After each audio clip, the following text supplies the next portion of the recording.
Hey guys, my name is Simpzy. Welcome back to some more Stainless Steel or Medieval 2 Total War. We're playing as England, so let's get straight and right back into the episode. Now, this episode might be a little bit different than any other, but I didn't want to get too far ahead of the campaign from the last part, so I thought I'd better start recording and recap you guys of what's been going on. Been pushing, obviously, against the Moorish Caliphate. We've taken Marrakesh with quite ease. And we're currently besieging here at Melilla. Now, last time there were two full stacks of the Fatimid Caliphate. Well, they've gone and fucked off somewhere, which is good for me. I'm not actually at war with them. Diplomacy-wise, we're currently allies with the Papal States, the Kingdom of Denmark, Scotland, France, Aragon, Leon, the Moorish Caliphate, and the Kingdom of Lithuania. But I will explain why the Kingdom of Lithuania in a second. But we're going to be finishing off the final of the Moorish Caliphate in today's part.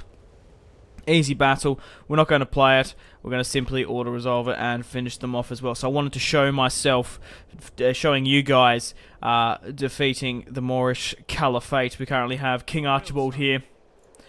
And Gerard and whatnot. Also, up in England, we currently have a full stack with John Parker. And you might be wondering why we're at war with Lithuania. There is a holy crusade called at Vilnius. Now, very much in the same boat. Get it? Because he's in a boat. I didn't even mean that.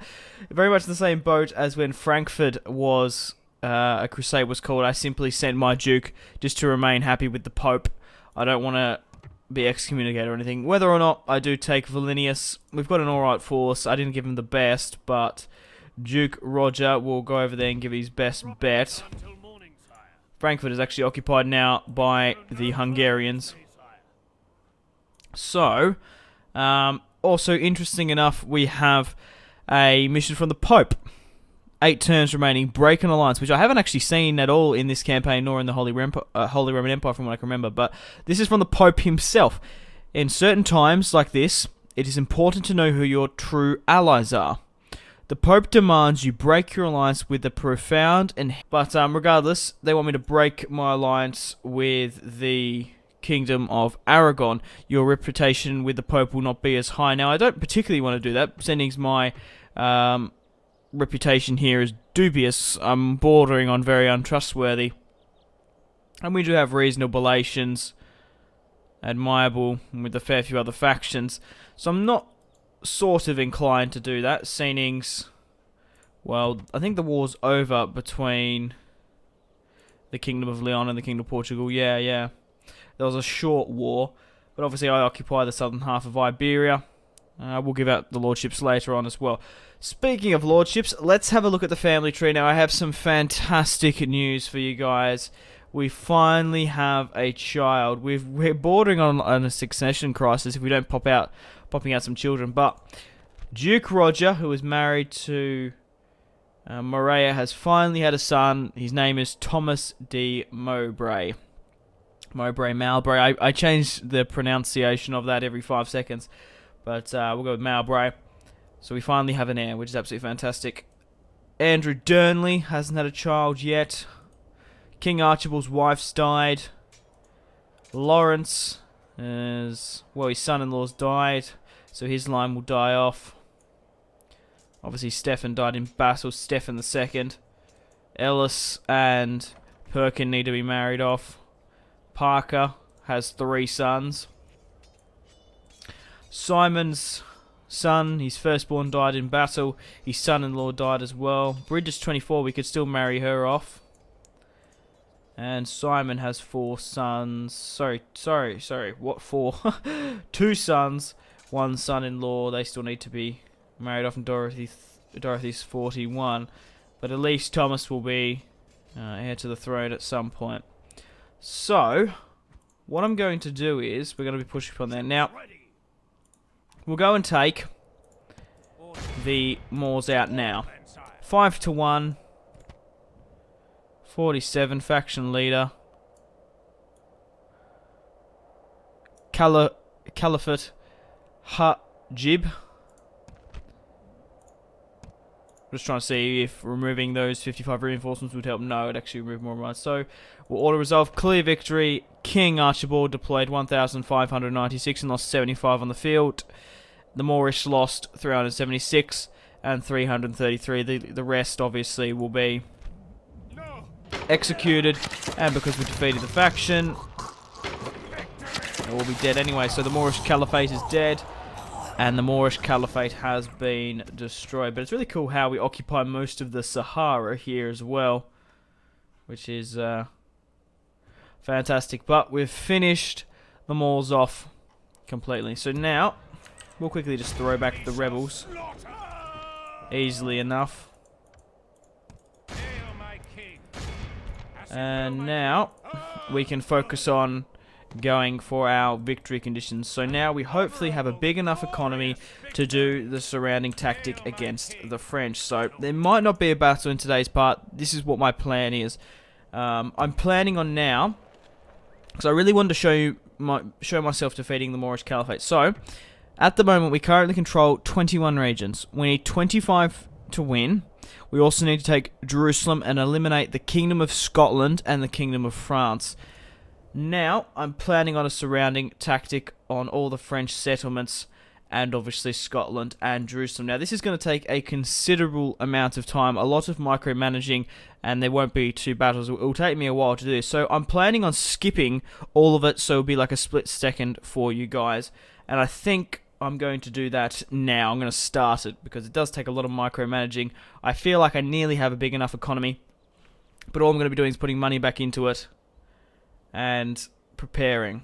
If anything happens in the north with the crusade, which, like I said, I'm sort of being really passive about, I'll let you guys know. But I'm going to stop recording here, and I'll hopefully see you when I'm surrounding the French and the Scottish. So this could very well be the last episode. I'm not entirely sure how long it's going to take. I think there will be a fair few battles, though. I wouldn't think there'll be only just one.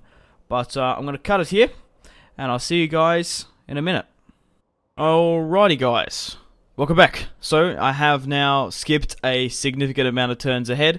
I built up my economy so it's strong enough, and I've also built up enough armies to surround each settlement. Now, as you see, I significantly outnumber each settlement, instead of clicking on each one and showing the odds and whatnot. So, I might only play a couple of battles, but yes, I will be playing one battle. And I think Paris should be the one. Even though Clermont is the capital, I think attacking Paris is basically the heart of France. Now, obviously, victory conditions-wise, we need to hold 25 regions, including Jerusalem, specifically, and eliminating the Kingdom of Scotland and France. We currently control 21. Now, I would have done the exact same as Scotland, however, I don't have enough resources, and I thought, I'll quickly get rid of France, then we will do it with Scotland. They even have a region in modern-day Norway, Scandinavia. I've also got a ship down here as well to attack Jerusalem. So, we'll probably play this battle here. We'll play one battle in Scotland, and then we will play one battle in Jerusalem, and then we'll end the series. So let me know in the comments what you'd like to replace this campaign. Whether or not I do more stainless steel, we'll just have to see. So, I think we should do the Battle of Paris. Now, there is one army out here. Looks pretty good, to be honest. Now, what army should I choose? Family tree-wise, we probably should go into that, actually. So, we have a new king, King Thomas, who has another son, Andrew, his brother Samuel, Edgar. The main line has been knocked out. But we married off King Thomas to another French woman, so obviously his grandmother, I think, had French blood, from what I can remember. We have a new heir, Duke Robin, who is Darnley's second-born son. And then there's this is the de Bolis line, and then the male king line is broken. There's a couple of females left, but I found that really quite interesting in this campaign. It's funny how that my 2 loyal bannermen that crossed Caen over to obviously crossed from Normandy over to London, then we married them off into the family tree, and now they have their own dynasty. Who would have thought? But looking at my armies here, what's the best one? They're all right, but we'll attack the ally. To battle it is, then, sire.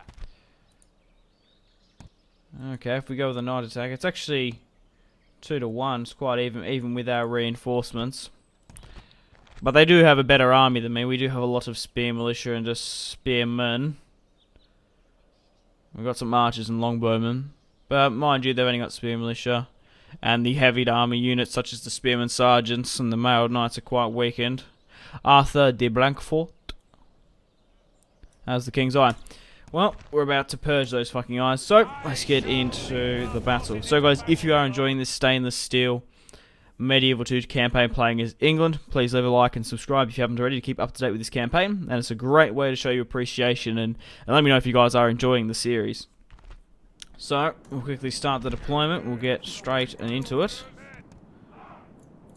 And then, as you saw, I do outnumber the French quite significantly, and especially with attacks. So, I think I might just auto-resolve off camera just to get this series over and done with. And then move on to the next glorious campaign. But I do apologise that uploads have been a little bit slow as of late. FIFA 16 on my main channel has come out, so I've been, well, even though I don't like calling this my second channel, my other channel has taken a little bit of priority. And especially with, like, I think Total War at the moment is sort of like, it's obviously in the year there's like down points and low points for, it depends when the game comes out. Obviously Total War Attila, it was good for the first couple of months in my opinion. It's a good game, I enjoy it, but it just doesn't stick. Like, when did fucking Medieval come out? Like, Jesus, and I'm still playing the fuck out of that game. Get these guys on the attack. Reinforcements are going for the right-hand side. We need to just get in, get out, and get paid. Go with catapults. Bring my archers up because we're going to need them. But try and focus everyone there. Yeah, I just feel like it's kind of a little bit flat at the moment, you know? And I just don't have enough time. Simple as that. I live a very busy life. Not everything revolves around YouTube, I'm afraid. But right, let's fire in there. The reinforcements going from behind. That's going to help us get the catapults to fire it there. Move my general up here as well. Oh god, those units are broken quite easily. We've got the flanking maneuver coming on, but what I'm going to do is I'm going to get my archers to hit this pocket here of cavalry. Maybe even them.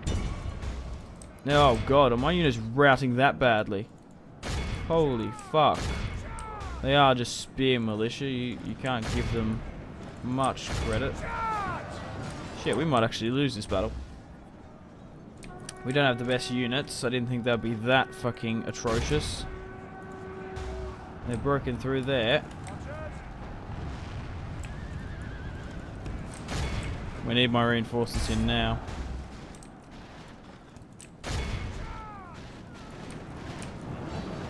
Yeah, fuck me, they were shocking, absolutely shocking. Get my generals to try to call them and coax them back somehow. I don't even know where to target now. Yeah, just try to hit that, I guess. Get a couple of volleys off. Keep my general as close as we can. Oh, I'm pretty wary of those catapults. Aiming low. Get in there, guys. Nothing really tactically sound in this map, in this battle, to be honest. Nothing really overly exciting, just a grindy sort of battle. Now, I might get my general in.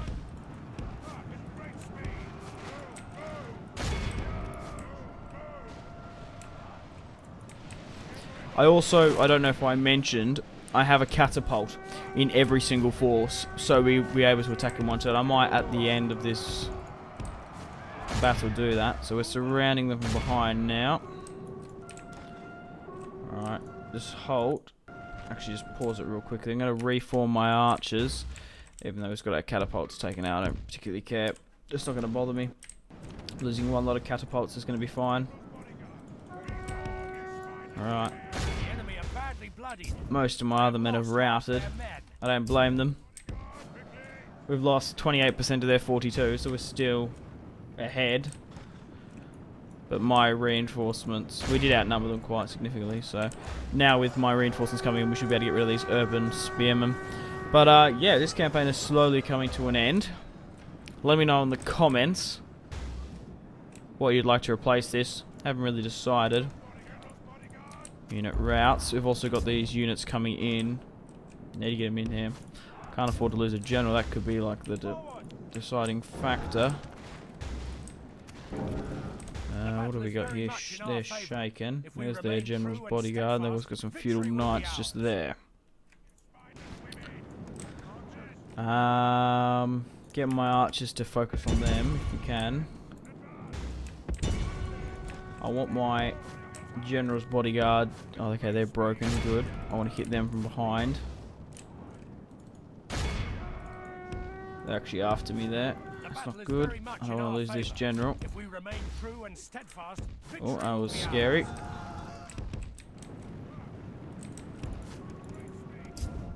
Okay. Okay, those spearmen are getting that unit. Right.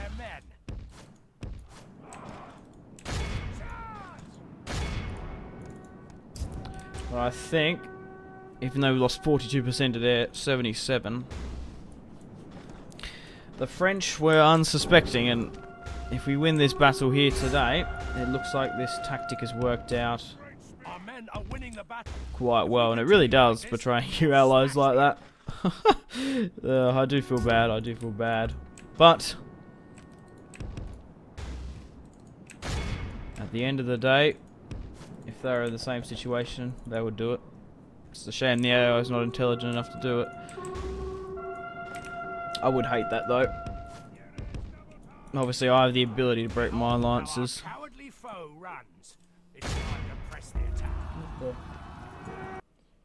Typical. Oh, get an email halfway through the thing. Right, victory. End battle. Clear victory. Edmund Beckett deployed 3,730, lost 1,502. Simon of Dorset deployed 1,230 and just lost shy of 700. Arthur there deployed 1,248 and lost 1,960 on the field. Estusen de Bolong. Wow. Bolong. I'm going to fucking try. Deployed 366. You're most welcome to pause and have a look at the casualties inflicted and the casualties sustained. But we have taken out the army, and I think we've taken out Paris, like, indirectly. So we'll execute. Not quite, but there's only not much in Paris. But rightio, let's rally back up, move them in. Yes, sire. My king. Yes. Might as well just get some mercenaries. Yes, right, 15 to 2. Clear victory. 64 men lost. We have taken Paris. I don't know why it's not the capital. I thought it would be. But, exterminate, sack, or occupy. I think, well, it's not necessarily going to matter. Occupying, obviously, we get more money.